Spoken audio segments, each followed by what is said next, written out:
on the baby's back. I'm not sure why, but there's this crier or something, and it doesn't make any noise when I turn or flip the baby. I can't do that with one hand, but I have wiped the doll down with the cleansing wipes and all of the composite. I see that this leg is more cooperative with straightening out, so I've tried to straighten them so that they're not bumping into each other. This foot has the damaged area where it's really seriously cracking and falling away in some places. So I have wiped it clean as best as I can. Oh, baby foot.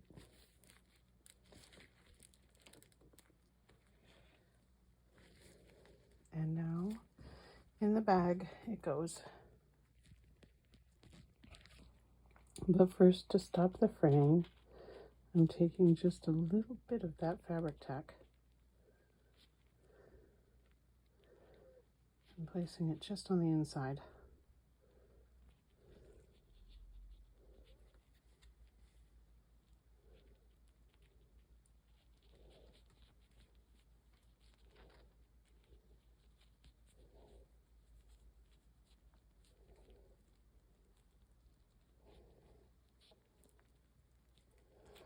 Just to stop the fraying.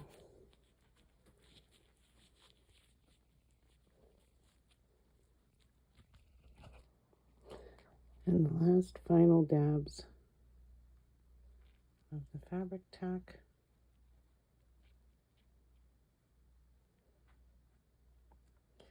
It may be that these sides will need to be sewn back.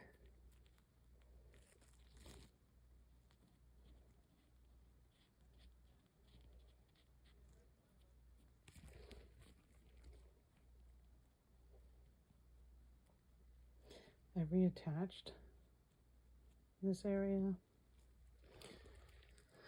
and sealed the edges. As frayed as they look, there is that fabric tack on there. And time for little Steven to go in his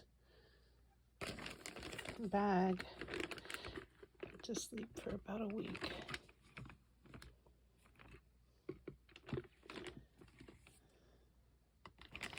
Before we continue with any other repairs, I'm going to seal the bag.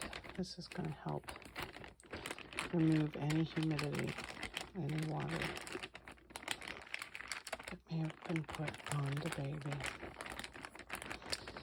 So we've made an agreement to work together on beautifying his container here, the doll.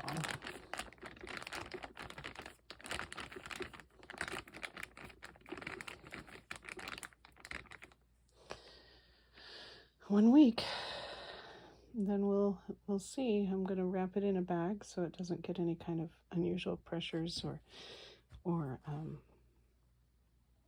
breaks or anything.